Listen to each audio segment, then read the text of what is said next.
Hello, everyone. Welcome to the Becky Madijemu Show. My name is Becky, of course. I'm going to make this quick because data is very precious, especially in a place like Nigeria. 2 days ago, we heard about the death of a popular gospel singer, Osinachi Nwachukwu, and that she died of an ailment, undisclosed ailment. But the feedback we're getting right now is that she was a victim of domestic violence, which is why a lot of people are angry and enraged. Well, I'm going to be reacting to those people, those comments by people who are wondering, and some videos too. I saw some videos. People who are wondering why she didn't leave the marriage, because a friend who leaked the info described a scenario where the husband allegedly tied her up and ordered the children to beat their mother up, and he joined. I can't even define that level of humiliation. It's the very height of it. And people are wondering, why did she stay? Why didn't she leave? But you need to understand that there are reasons why people stay in abusive relationships or marriage. There are reasons. They know they are being abused. They know they should leave, but they just can't leave. There's something called trauma bonding. Trauma bonding. It happens to the best of people. It doesn't matter whether you're intelligent, whether you're a man or a woman. When you trauma bond with your abuser, you can't just get up and leave. According to statistics, the average victim of domestic abuse lives 5 times before they finally stay gone. Some would say 7 times. So why do you think they keep going and coming back, going and coming back? You see, abuse doesn't start in a day. It's not like the first day you meet them, they abuse you. In fact, abusers are usually very, very kind when you meet them, very generous.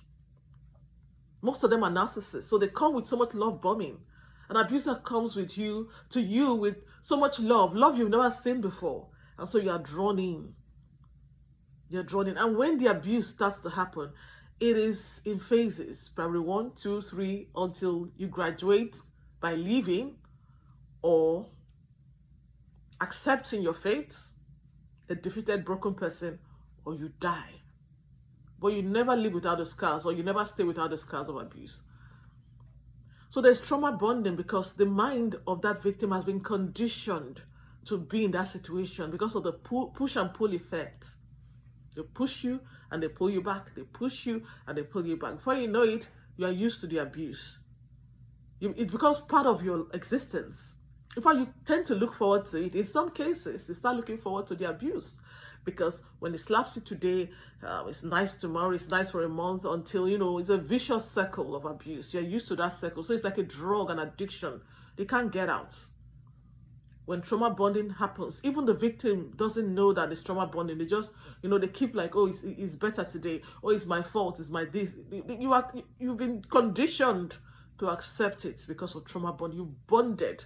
Is it the Stockholm syndrome? Wait, I'm not a relationship expert. But, there's that syndrome where there's a Stockholm syndrome, where you are attached to your abuser.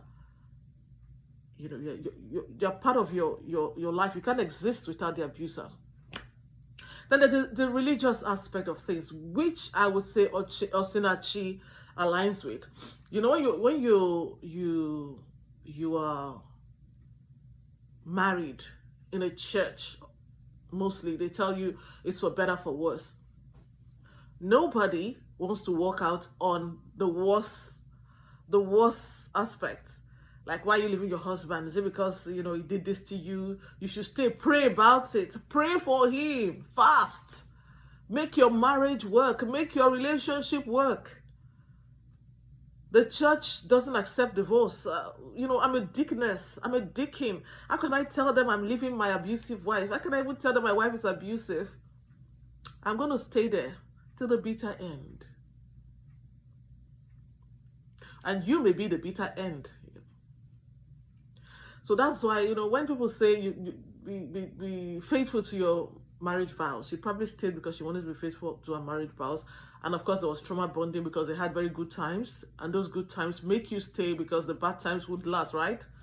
But you don't know when is the end. So people stay because of the vows they took. They can't just... Then there's children. Hey, children. I can't leave my children. Because Step parents are not mostly nice. They're not usually nice. Step parents can be very, very wicked. So people will think of that. I can't leave my children with this man. He's going to kill them. I can't leave my children with this woman. She's going to abuse them. I'll stay and protect my children. Then there's fear of judgment. What will society say? What will people say? People will always say. I remember when I was growing up, you know, back then, divorce was very, very rare. And women who left abusive marriages, or somehow their husbands left them for other women, which was mostly the case, they were referred to as free women. Oh, look at her, she's a free woman. Your husband will tell you, the wife, what are you doing with that woman? She's a free woman living with 2, 3 children. So they just assume men come there and, you know, at night, and do, stuff with you. So you are already automatically condemned by society. You are a bad woman. Yes, we're in civilized era, where people can yeah, I'm a single mom, I'm a this, I'm a that. But then there's still that undertone of she's a divorcee.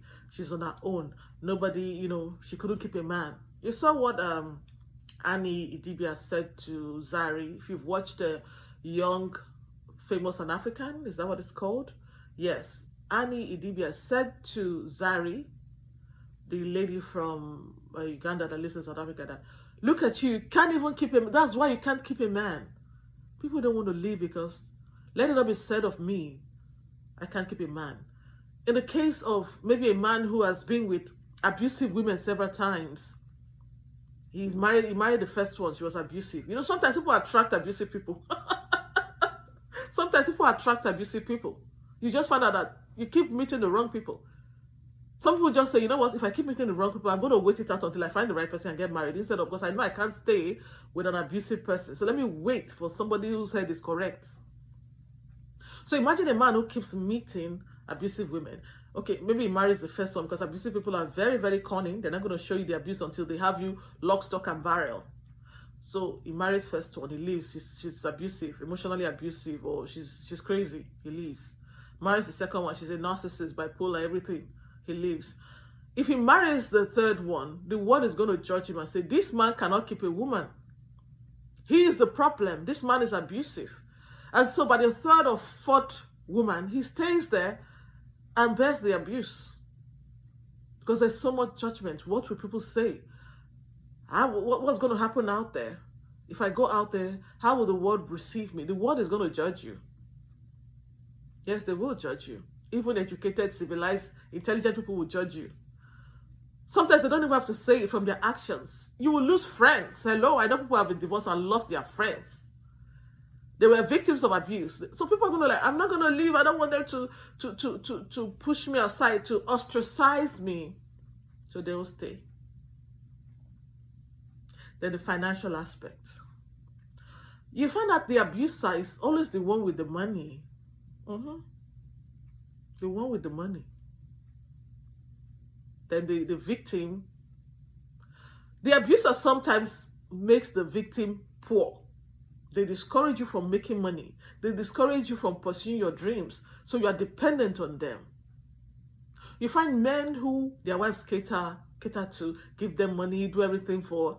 Those men, they don't have a say in anything. They just, except the woman is good, except she's a decent human being, and there are many like that who, protect their husbands, who catch their husbands when they're having a financial dry spell. There are women who do that, and kudos to you. There are also men who take care of their wives and they don't rub it in. They don't destroy her self-esteem because of that.